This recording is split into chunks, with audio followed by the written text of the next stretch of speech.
नमस्कार। आप सबका हमारे चैनल ज्ञान द ट्रेजर पर स्वागत है। इस वीडियो में हम आपको बताने जा रहे हैं वेद माता गायत्री के बारे में। 3 नाम, 3 रूप और 3 ध्यान।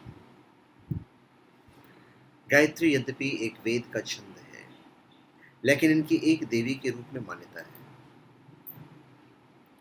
वेद माता गायत्री मंत्र के केवल 24 अक्षर हैं, पर थोड़े में ही अनंत ज्ञान का समुद्र भरा पड़ा है। देवी गायत्री को सनातन संस्कृति के धर्मशास्त्रों में बहुत महत्व दिया गया है।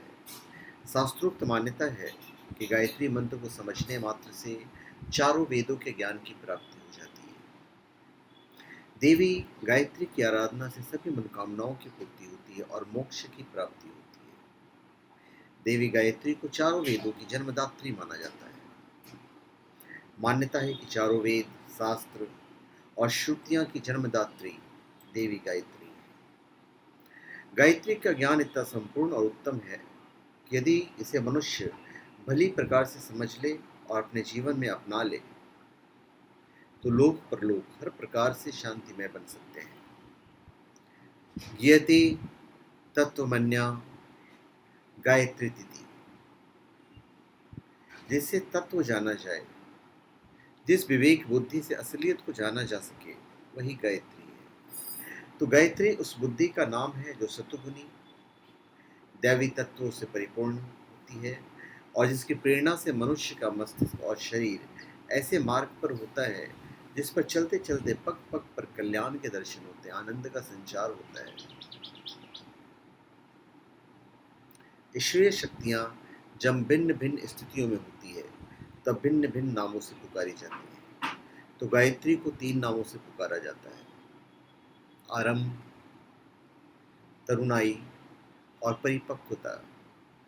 इन 3 भेदों के कारण एक ही गायत्री शक्ति के नाम के 3 नाम रखे गए हैं: आरंभिक अवस्था में गायत्री, मध्य अवस्था में सावित्री और अंत अवस्था में सरस्वती। तो सूर्य की आभा प्रातःकाल अरुण, मध्याह्न में शुभ्र और संध्या में धुंधली हो जाती है। उसी प्रकार गायत्री की आभा अरुण, सावित्री की श्वेत और सरस्वती की कृष्ण वर्ण धुंधली है। तो प्रातः काल में ब्रह्म रूपा गायत्री, मध्याह्न काल में विष्णु रूपा गायत्री और सायंकाल में शिव रूपा गायत्री। तो हम प्रातः काल ब्रह्म रूपा गायत्री की बात करते हैं, जिन्हें आप समझ लीजिए ध्यान और स्वरूप। प्रातः काल में गायत्री ऋग वेद स्वरूपा बालिका के रूप में विराजती है। वे ब्रह्मा जी की शक्ति हैं और ज्ञान रूपिणी हैं। वे लाल रंग की हैं और उनके वस्त्र भी लाल रंग के हैं। इनके चारों मुख और 3 नेत्र हैं और इनमें अपने हाथों में रुद्राक्षमाला, कमंडलू, पाश और अंकुश क्रीड़ा कर रही है। ब्रह्म की देव शक्ति होने के कारण ये ब्रह्म दैवत्या कहलाती है। ऐसी माता गायत्री हमारे ध्यान का विषय होकर हमारी दैवी संपत्ति को बढ़ाने में सहायक होती है।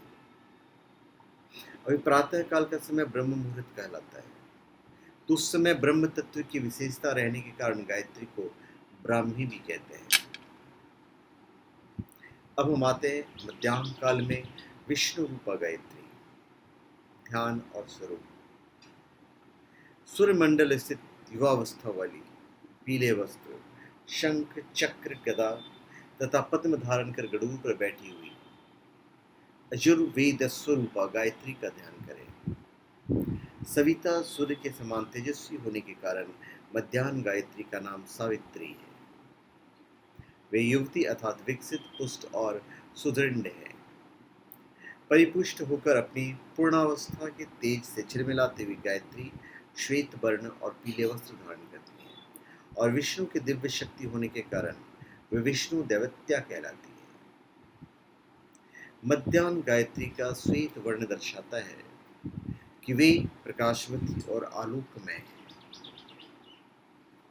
मध्याह्न गायत्री के हाथ में 4 पदार्थ हैं: शंख, चक्र, गदा और पद्म। शंख अर्थात वाणी, चक्र अर्थात तेज, गदा अर्थात विनाश और पद्म अर्थात वैभव। इन चारों पर इनका आधिपत्य है। अब संध्या काल में शिव रूपा गायत्री, सूर्यमंडल में स्थित पृथा रूपा त्रिशूल, डमरू, पास और पात्र लिए वृषभ पर बैठी हुई सामवेद स्वरूपा गायत्री का ध्यान कीजिए। संध्या काल की गायत्री सरस्वती के नाम से जानी जाती है। सरस्वती अर्थात सरसता वाली, संगीत, कला, कवित्व और अन्य रसों की निर्झरिणी। सरस्वती वीणा के तारों को झंकृत करती हैं, अर्थात अंतःकरण में विवेक जागृत करती है। वृदा का अर्थ है परिपक्व, विकास की चरम सीमा तक पहुंची हुई। संध्या काल गायत्री में ब्रह्म और प्रकृति का मिश्रण होने से वह कृष्ण वर्ण और कृष्ण वस्त्र वाली है। वे वृषभ पर आरूढ़ हैं और वृषभ धर्म का प्रतीक है, अतः सावित्री धर्म पर आरूढ़ है। त्रिशूल कहते हैं कि 3 दुख, अज्ञान, अभाव और आसक्ति, ये तीनों सायकालीन गायत्री की मुट्ठी में है, अर्थात उन पर उनका नियंत्रण है। डमरू ध्वनि अर्थात वाणी का प्रतीक है। सामवेद अर्थात गायन,